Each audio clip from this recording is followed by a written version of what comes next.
Hey up and welcome back to my channel. I'm Simon and today I'm joined with the artist formerly known as my mother, Louise Savage Muses. Hello, I just love the fact you said hey up. Do you normally say hey up? I've started to, a lot more. I hadn't noticed it till today. I was going to be sharing my January reading wrap up, which is already belated, but you'll be getting that even more belatedly because as I'm at Mum's, where we've been for the weekend testing out her future Airbnb. Details incoming? Yes. Yes. Very Possibly even some reading retreats if you'd like them with us too. I'm inviting myself. Let us know. Anyway, but we've had a lovely time and we thought we would do a little bit of filming because also, just to give you a sneaky peek of what's coming on Louise Savage Muses, there's a big box down here with the Women's Prize non-fiction books in it. So we're going to be filming the opening of that shortly, which will be on Mum's channel on Thursday after the embargo. It will. Yes, Thursday evening. Anyway, what I thought we would do though is like a Reading Horizons, which I used to do on the podcast The Readers, where we talk about what we have just read, what we are reading, what we're planning on reading next, and also as an extra Brucey bonus, because we've both been to independent bookshops and bought books, what we've just bought recently. Indeed. So I'm going to do ladies first. Oh, thank you. Are there any ladies in the room? Obviously, of course. So what book have you just read? We've had Simon and Chris visiting, but also the wonderful Mike Parker. We've had three special guests. We have Mike, his partner Preds, and Floss, the amazing Wonder Dog. Yeah, and because I knew I was going to be seeing Mike, I wanted to read this so that I could talk to him about it. And we've had some fantastic conversations about this book. Mike is one of those, he's just a wonderful human. I don't really, know how to express it any better. And I read On the Red Hill a couple of years ago. Which I said you had to Which you did, and I'm so glad you did. This is the second of Mike's books that I've read. Very different. They are very, very different. This is called All the Wide Border, as you can see. And living on the border of England and Wales as I do, this has probably had a particular resonance for me, I can't lie. But in it, Mike travels the border and he's looking at what borders mean, what is the difference between the English and the Welsh. He writes about the rivers and the countryside and the hillside. I just love the way he expresses how nature makes him feel, but also he interviews and he does lots and lots of research, and so there are loads and loads of wonderful anecdotes in here from people who've lived along the border. One of the things that I thought was really interesting was he starts in the middle. I thought that was brilliant. Yeah. It would have been so obvious to start at one end and take the journey all the way down, but actually starts in the middle where he describes it like two jigsaw pieces. Yeah. Where at the point where Wales and England sort of interlock in the most almost twisted way. I have always read non-fiction slowly, but I gobbled this. Well, he feels like you're going on an adventure, because I read this last year, and you feel like you're walking along with him as he's doing all of these walks and thinking about this. There's some parts in it where he writes about some of the battle scenes that I was like, he could write fiction so easily because I was totally lost in it. The other thing I love about this is he's unashamedly political, which I really like. He's not apologetic. He really does say what he thinks. And he's also so funny. So I really enjoyed having the luxury of walking that border with him and exploring what borders mean and how it can divide and separate, but also perhaps unite people. A real gem of a book. Lovely stuff. So the book that I have just read, I haven't packed with me, and I nearly brought you because I had a spare proof. But I can't quite decide. I really enjoyed it, but it's a book that I can't quite decide who to recommend it to. Ooh. So it's a book called Hours by Phillip B. Williams, and I'll put a picture of it between me and Mum, like a border. And it's set in the 1800s in America, where we meet a woman called Saint. And Saint has the ability she's a conjurer, and she can conjure secret spaces, and she takes over a town where all of the white people are leaving, and she puts these magical stones around it, and then she goes and rescues slaves from plantations, quite often massacring every owner possible. And some of the magic in that and the scenes in that are incredible. And it's how then these people live in this secret place called ours while America carries on around them. Ooh. And how sometimes because they go out to other places, they witness what's happening, like civil war. But sorry to interrupt. So it's ours, OURS. Yes. Ah, I was thinking time. Oh yeah. Sorry, that was my because you ignorance. can't see the cover that's magically between I can't us see right the now, cover that's which I've magically conjured between. like Saint. Like green screen. And what's incredible about it is that Saint becomes a really complex character as you read on, because she starts off with this ability to save people, but then as time goes on she starts to want to control them, and it looks at the whole question around freedom and what does freedom really mean, and are we ever really free? And then Philip B. Williams did something which I thought was so genius. He compares it to what he calls feardom. So you leave freedom, but then you become afraid of the freedom. Ooh. And also you can become afraid of the people who've given you the freedom. And it's just brilliantly done. I mean, it is a whopping 590 pages of very small print, but I do think it is a kind of masterpiece. And he's a poet, and I've realised I love novels by poets. They're some of my favourites. So, but it's one that I know I couldn't give to everyone and they'd enjoy it. Yes. Okay. So it's a bit of a tricky... Yeah. But I personally really, really, really enjoyed it. Right, what are you currently reading? Oh, well, I already know because I've spotted it and I went, oh, that's great. You did. I'm hating it now, I'm not lying, I'm loving it. I can't put it down. So this is The Incarnations by Susan Barker. I don't know when it came out, do you? It's a charity shop book. I think it was when I judged Fiction Uncovered. Oh, right, when was that? And it was one of the winners. 2014. 2014. Yeah, 2014. I think this one alongside Caris's short story collection. Ah, brilliant. Because with Fiction Uncovered, it sadly doesn't exist anymore, but we awarded 8 authors money, basically. Ah, so I'm reading this because I picked it up in a charity shop for £2, so why wouldn't you? But also, I read The Good Women of China recently. I won't go on about that, but it's non-fiction, because I'm into my non-fiction right now. And it tells the story of lots of women in contemporary China, basically, and the impact of living in that culture. And I just needed to kind of, it set me on a China fix. I don't know if that's something that happens to you, but I find sometimes I just want to just be in a particular place or a particular time period when I'm reading. Or is it also that maybe the book previously does what I describe as it's like a jumping off book? Yeah. Where you read something and you're like, oh, I want to find out more about this bit and this bit and this bit. I love it when non-fiction does that. And this book, I thought it could have gone one or two ways. I started reading it, I thought, is this just going to seem gimmicky? Or is it... Yeah, because the idea is called The Incarnations. It's about a guy who's a taxi driver in Beijing. But he's kind of being haunted. These letters keep being left in his taxi. He doesn't quite understand why. And he's got quite an interesting sort of home life. He lives with his wife and his young daughter, and his relationship with them is quite fascinating. And then suddenly, it's like Doctor Who. You're literally jarred back thousands of years and to what you realise is a different incarnation of these two characters. The character who is a ghost, or maybe not, or an incarnated person who's putting the letters in the cab, I think. Don't know, I haven't finished it yet. And the taxi driver. And it's one of those books where you're zoomed off into that time period and you get really embroiled in the story of you're it. You're hiding yourself. Sorry, you're hiding your because I'm thinking, and the atmosphere of that era and the characters within it, and then you're pulled out of it again and you're really cross because you didn't realise how absorbed you were in that space and time, and then you come back to the present and you're like, oh yeah, no good, I'm picking up this character again. So I've been to 3 different time periods so far in Chinese history, and we're gradually kind of moving forwards towards the present. And I thought this book could easily not work. I think to pull something like this off and make it plausible, especially for somebody like me who is not into the supernatural particularly or anything like that. I'm a very cynical reader.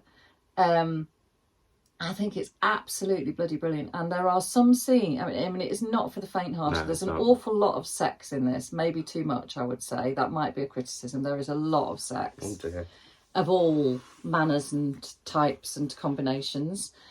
So if that's something that would put this is you why off, I gave an award. there's a little health warning. but also the A degree health of... warning. You're not going to get an STI from reading it. No, but you might have shock. Trigger warning. Trigger warning, thank you. That was the phrase. Oh God, we're off. Please go and see your doctor after. Yeah, no, before. And the other thing about it is that there are scenes of there is a castration scene in this, and I don't have balls. For goodness sake, did she talk about this on her channel? No. And on my channel, look what's happened to her. Sex and balls. I'm absolutely shocked. But there is a castration scene in this that it made me feel physically, if I nearly was sick reading it, and that, I'm not. But it does have a historical context. It's not just for the sake of it. Thing. No, it's absolutely. There's nothing gratuitous about it. It makes you realise just how harsh life was in earlier societies. Yeah. So, I'm loving it. It's a great book. I really loving it, and I just want to curl up and read it. She hasn't published anything since. Finish it. Rude. But she hasn't published anything since. But there's a new book coming out this year. Ooh. Yeah. Okay, so I think I'm excited for that. Now, because I am away at Mum's, I was between books when we left, so I bought a couple to try a chapter of. And so one of them is my current read now, and the other one's going to be the one that I read next. Isn't that quite a coincidence? Well, it is what I'm about to show you. So this book is a book that I picked, not for our reading prompts. That's going to be the next one. And for those of you who don't know, me and Mum picked out of a jar full of suggestions from lots of you lovely lot, several prompts that we read to throughout the year. There's 13 of them, but we're doing sort of one a month and then a bonus one. But this is Kayla over at Books and Lala's Buzzwordathon prompt for February. To really think about them, where she wanted a book with a happy or positive word in the title, and I've got two, because this is the Joy Luck Club by Amy Tan, which I didn't realise this is the 30th edition. That came out a couple of years ago, so this has been around a while. I've heard about it a lot. It's about four women who have come from China to San Francisco, and they meet and they have food together and play a game, but as they do so they tell each other their stories, and one of them has died and her daughter has just joined. There's already been a slightly spooky element in it, which I really liked, and I just got drawn straight into the voice. So I'm only like a chapter in. I think this is going to give me lots of information about... Well, I also love books where it's about how cultures come together, but how they collide as well when they're together in that sort of melting pot. And so I know that I'm going to really enjoy this already. Have you read this? Yes, and I read it, I think, when it came out, and I absolutely loved it. I really, really enjoyed it. Yeah, and I think at the time I hadn't read anything quite like it. I think the whole sort of premise of it was quite certainly new to me as an idea. I will say I don't love this cover. I don't like it when you have like half a face on something. I also don't really like when you've got a full face on it, because you automatically read that person as that person. Anyway, but that's a little aside. But I get it because the book is about identity. I really enjoyed the first chapter of it, so this is the one I'm going to be heading to. Not that I didn't enjoy the chapter of the next book, but we'll talk about that in a second. And what was your other one? No, that's going to be the one that I'm reading next. Oh, sorry. Apologies. So that's what this is my current read. Oh, I see. Right now, this Sunday, as this goes live, this is my current, because I'm aware I'm a bit, with social media sometimes, it's a bit out of kilter. Yeah, okay. Like I've just done a vlog from back in January, and then on Instagram sometimes I'm like anyway, moving on. It's because you're more organised than me. No, I'm not. I'm totally disorganised. That's why at the moment, I was going to do a post on Instagram every single day this year. I've done 12. Rubbish. So my next read. Sorry, I thought I'd interview you on my own channel. Louise, what's your next read potentially? Although there is a box full of possibilities in here. Well, Simon, I'm very glad you asked me that question. Thank you. Where would I be without you? So the next Savage Reads prompt, the prompt for February, is to read a book that is a retelling of a myth. Oh, now, or it's a retelling of anything. Yeah. And I thought you weren't going to go mythy, so that's really interesting. No, well, I wasn't, but I've realised that I need to. Exclusive. So this is Colm Toibin's... Why do you need to? Because I'm missing classics. Oh. So this is Colm Toibin's House of Names. I've read this. And you enjoyed it, didn't you? I think. Yeah. And I've had this on my shelves for a long time, and I think because I've read so many mythical retellings over the last, don't know how many years, I just hadn't... Each one I've read, I felt I didn't want another one yet. And I have never read any of his books either. And so I'm really intrigued because I think I'm going to enjoy the writing. So I've sort of not exactly been putting it off. That's not the right word. But this is the brilliant thing about the prompts, because I it makes you go to your bookshelves. And I thought, oh, crikey, now is the time. I wasn't going to choose something classical. I was actually going to read the novel that is the Julia. The 1984 is the 1984 from Julia's perspective. But I would have had to go and buy that as well, which wouldn't have been a problem because I really want to read it. But that's not kind of the spirit of how we're doing the prompts, exactly. isn't it?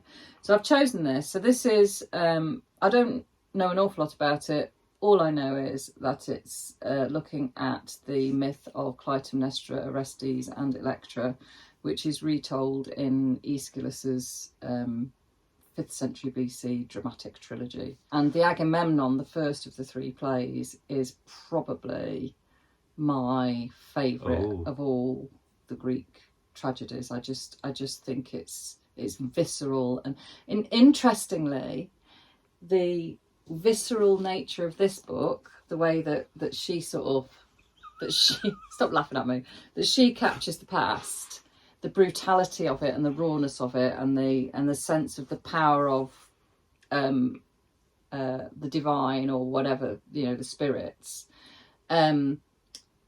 It's there in Aeschylus's Oresteia. It's about that, but also about moving forward and changing and progress. I'm nodding like I know. I'm just sat there going, oh yeah. Sorry, that's am I right. being a bit too... No. It's because I always feel bad because I know a bit of them, but I don't know as much as I. But we are going to go and see Return of the Gods, aren't we? I'm in really a couple of weeks. So which is an exhibition in Liverpool that I went to with my sister back before the new year.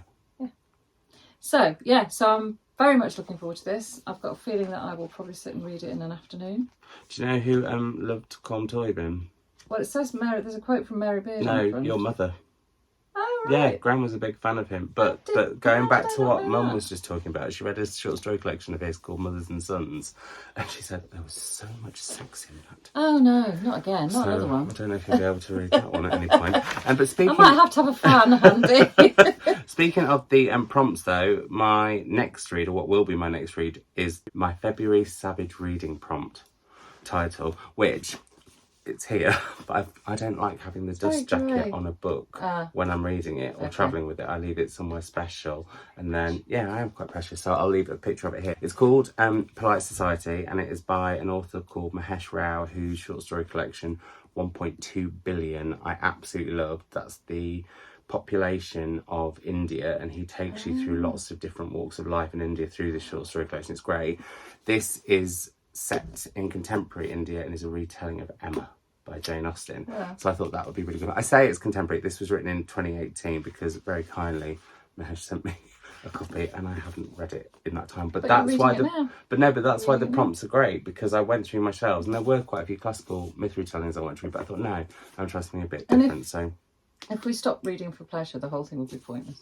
I do have to read a bit for work. So there we are. So there's that. Now the next bit's going to be quick fire. Okay. So literally, why did you pick these books? Because what we're going to talk about is the books we bought. Mum bought 3 books in... Well, we went book shopping yesterday. Yeah, in Bridgnorth. And then I naughtily, the day before, went book shopping without her in Wellington at a new to me bookshop, which I'm obsessed with, called The Bookends. And I got 2 and you got 3, so I thought we could take it in turns. Yeah, that's fine. So over to you, Louise. What was the first book? The first book I bought at the Booker in Bridgnorth is Joseph O'Connor's My Father's House. I read his novel Star of the Sea some years ago and absolutely loved it. I haven't read anything by him since. This is another it's historical fiction. It's 1943, but it's about the Nazis occupying Rome, and it's got a map in the front. Oh Lord. And it's of the Vatican. Don't get us started. I know. Occupied Rome, one man takes a stand. Do you know what? Sometimes I think there's a couple of lines like that beat a blurb. Yes, I would agree. I'm not. In fact, I often don't bother with the blurb. I just read the first page. Oh, do you? Oh no, I like to have a little look at the blurb and then try to forget it very quickly. So I went to Bookends in Wellington, and I bought 2 books. The first of which, funnily enough, is one that was recommended to me by Mike Parker, the aforementioned Mike Parker. And this is Cecily by Annie Garthwaite, and this again, Snap! On the cover, I love the fact, again, like we were saying about short, sharp intros, wife, mother, politician, traitor, fighter, survivor. What more do you need to know than that? And the fact it is a great cover. I know Kate. And it looks like stained glass. Kate at Harrison Harris really loves this book. They really push this. And I think she's a friend of Mike's, and he was saying you really need to try reading her because she is writing... She's local to here. Oh, is she? But also, I don't know the 1400s very well. No, I don't. And she's rewriting it all through a female narrative, which I think is great. So, yeah, I'll be heading to this. And I should say, speaking of prompts, lovely Ben over at Ben Reads Good, he's doing prompts this year, and this would have fit the January one. So, Ben, I will play catch up and read this and mark it as a... Because I didn't get round to... He did January, like Anne. So you could read an Anne or an Annie or a... Nice and I thought that's a idea. really... And funnily enough, the next book I bought matches the prompts. I didn't intend this for this month. So yeah, so that I will get to and play catch up. It's interesting with prompts because I was going to do there's a Storygraph Around the World challenge, and I thought I'd really enjoy that. So I downloaded it or whatever, or clicked subscribe. I don't know what you have to do. I can't remember now. I pressed button. I pressed some buttons. Pressed some buttons. Stop it. And I haven't read a single one yet, and I know because of what's coming in this box, I don't think I'm going to be able to do it. The first one, but you never know. No, it was it Chile last month. This month is Germany, and there's nothing leaping out at me that I've got on my shirt. I've got a feeling that I'm not going to make it, but we'll see. We'll see. Yeah, but also you can play catch up because with the prompts, we've chosen to do ours one a month. But actually, you could do them in any order you like. I'm not fussed. Right, what's your second book? So the second one is, I absolutely loved Percival Everett's The Trees, which was shortlisted Will you please stop hiding behind your books, Louise? It's because of where I'm sitting. I absolutely loved The Trees by Percival Everett. I thought it was really political, really engaging, and I couldn't put it down, and very, very witty. Like, he's got this really sharp, satirical wit. And I haven't read any of his other books. I know he's got a new one out at the moment, hasn't he? But I've been there's one coming, and then there's a book called Erasure, which I've got, which I want to read soon, which the film American Fiction is based on. So that's suddenly having a big moment. Right, okay, that makes sense. But this is Dr. No. I don't know anything about it. I've only bought it on the basis that he wrote it. I think I might have that on my shelves as well. So yeah. Yeah, and I really want to read Erasure because the American Fiction's got Oscar noms, and I'm really keen to get to it. So the second book that I got from, actually thinking about this is quite funny. The second book that I got from the Bookends actually matches Ben's February prompt because he's done Fever-uary. So it's a book based around a pandemic or a plague. That's what February means. Is it? Yeah, it was the fever month. Did you know that? Everybody gets ill in February in Italy. I think Ben said he wanted to read it just because there was one particular pandemic book he wanted to read. Anyway, the one that I picked up is Everyone Knows Your Mother is a Witch. And this is by Rivka Galchen. Where is it? Where is it set? Here? I don't know. Herein I begin my account with the help of my neighbour Simon Salter, since I'm unable to read or write. Ooh. So, also I love that, when somebody's up for Despite the title, I'm in. But do you like it when it's a book about like a trial or something and you know that the accused, because you're reading them, probably didn't do it, or if they did, there's a reason for doing it? And I do. I think that'll be good. And the plague was what? Well, because it allows you to be righteously indignant. It does. As you're reading it. So the final book that I bought yesterday from the booker is Eileen by Ottessa Moshfegh. Now, what was the other book she wrote? She's written quite a few. Was it My Year of Rest and Relaxation, which I personally was not a fan of. Oh really? No, so why have you bought another one of her books? Because you've banged on about this so much. You've really persuaded me to read this, and also I want to see the film. I saw the film. The film, no spoilers, is like a film Hitchcock would have made if he was alive now. I remember. It's had some slating. I thought it was brilliant, and it was a perfect. More films like this, please. 90 minutes. Right. So I want to watch the film, but I would rather read the book first. So that's why I bought it. This is something wonderful, isn't it, about independent bookshops? So I have a loyalty card for the Booker at Bridge North because it's my local bookshop now. And it Lucky was me. fantastic. I should say, I love the one in Oxford Street. I really, really like this. Yeah, this one as well. there's been an awful lot of thought into it, and the staff are just Brilliant. utterly Also, wonderful. I love bookshopping, but I got to bookshop with a dog yesterday, and that might be my new favourite thing. He was. I was loving it. I actually didn't pay that much attention to the shelves because I was too busy enjoying the dog. So, you know, a loyalty card in a bookshop, and every 10 books you buy, you end up with a £10 gift voucher. Look, it even says Booker on it, I think. Yeah. Yes, it does. Beautifully So look at us repping local indies. And it, you know, that for me is, I don't actually need that in the sense that I will go back anyway. But it was just felt so nice to walk, because I had one with me when I went, because I like books. And it just feels like, I know you're not getting something for free, but there's just it feels like a present to yourself, you know. When It's a reward for reading. Yeah, I suppose it is, but not that you need one. No, not that you need one. Yeah. So anyway, we're now going to film our reaction. It is actually, you said this wasn't heavy. It is quite heavy. It is quite heavy. Our reaction to the Women's Prize long list, which you will get to see over on Mum's channel, which I'll link down below on Thursday. Yeah. I feel like I've just gone very calm before the giddy storm. I've got butterflies. Oh, have you? Yeah. Oh, gosh. So you will see that then. But thanks, Mum, for allowing me into your library. But absolutely, thanks for joining me. And you can see us talking about these books over on her channel, and we will be together again in less than a fortnight. So if there's anything else you'd like us to film in my library, then let me know in the comments down below. Otherwise, hope you're reading something lovely. Yes. And I will see you in another video very, very soon. Bye.